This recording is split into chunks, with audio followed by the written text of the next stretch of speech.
पहाड़ों के बीच बसे एक छोटे से गांव में रणवीर नाम का एक स्कूल टीचर रहता था। शांत, सरल और सभी का प्रिय था। लेकिन उसकी जिंदगी में एक अजीब बात थी।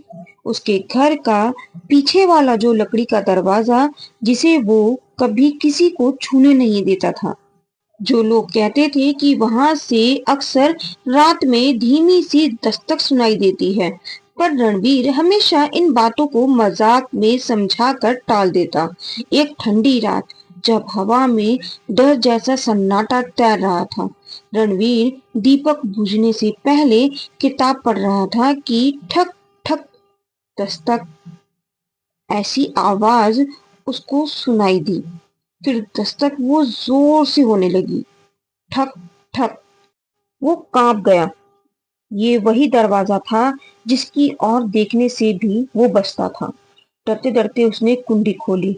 दरवाजा एकदम से तेजी से खुला।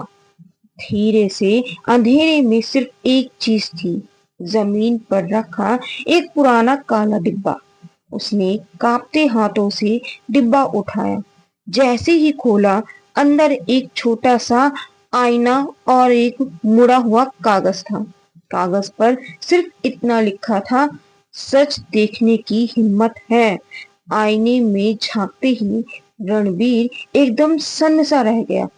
आईने में उसका चेहरा था, बल्कि तहखाने में कैद एक आदमी जो बिल्कुल उसी की तरह दिखता था, मदद के लिए चिल्लाता हुआ।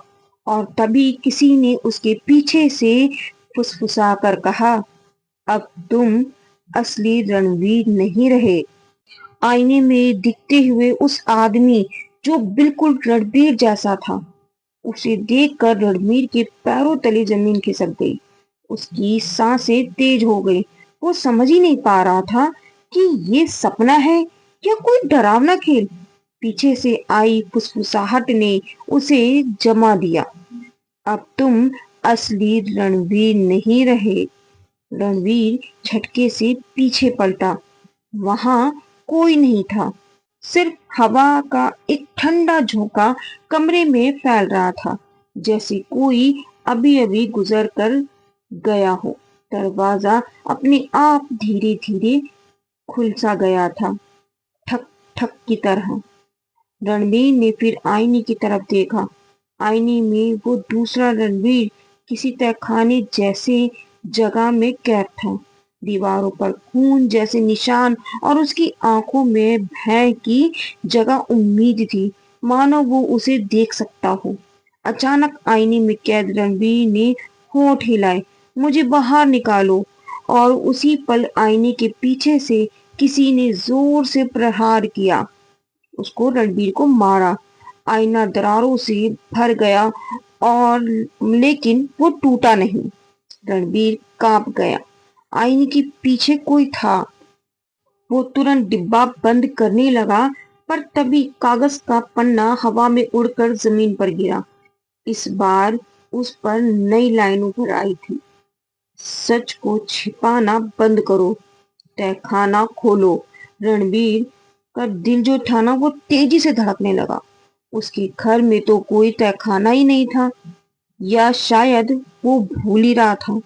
डिब्बे के नीचे उसे एक पुरानी चाबी मिली, जंग लगी हुई, ठंडी और बेहद भारी, जैसे किसी ने सालों तक उसे पकड़े रखा हो।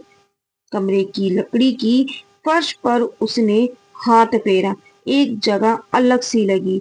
उसने उंगलियों से दबाया और टिकड़ करके फर्श पर एक हिस्सा ऊपर उठ गया। नीचे एक अंधेरा सीलन भरा तहखाना था।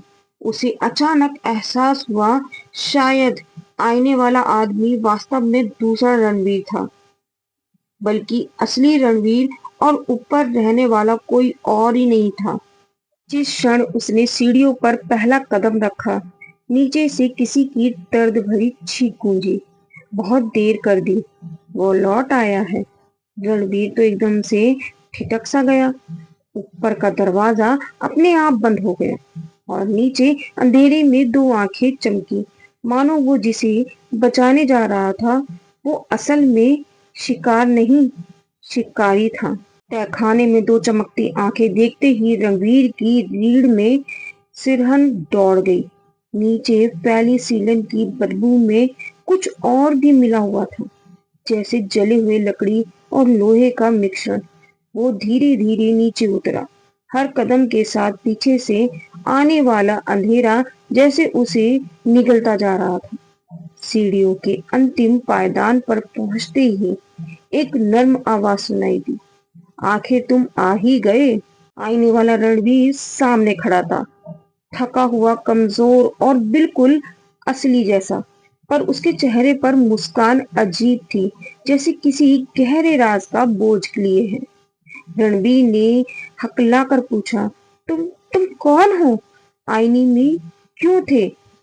आईने वाली ने धीरे से कहा, क्योंकि मेरी जगह ऊपर कोई और था। रणबीर चौंका।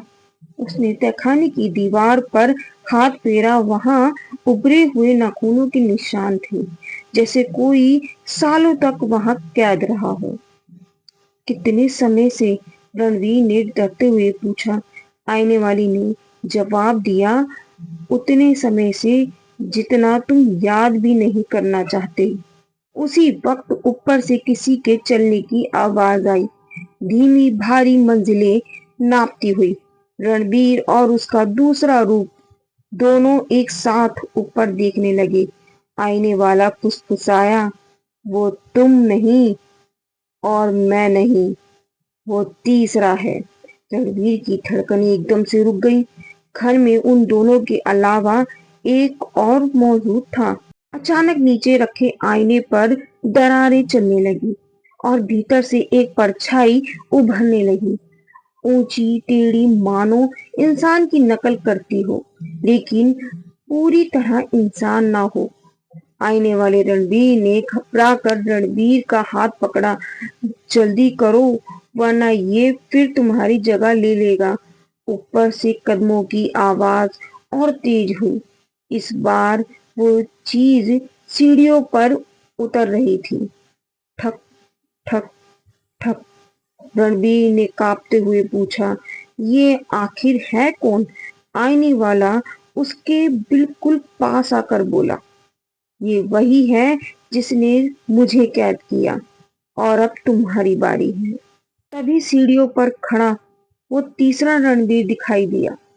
चेहरा उसी का, पर आंखें काली, बिना पुतलियों के। मुस्कान इंसान जैसी नहीं, किसी शिकारी जैसी। उसने कहा, अब एक ही जगह खाली है, तय करो कौन रहेगा। तहखाने की रोशनी बुझने लगी। तीनों में से सिर्फ एक ऊपर जाने वाला था। तहखाने की रोशनी धीमे धीमे बुझ रही थी। तीनों रणबीर, एक असली, एक आईने में कैद और एक काली आंखों वाला, एक दूसरे को घूर रहे थे। असली रणबीर समझ चुका था, इनमें से एक नकल है और वही सबकी जगह लेना चाहता है। काली आंखों वाले ने कदम आगे बढ़ाया।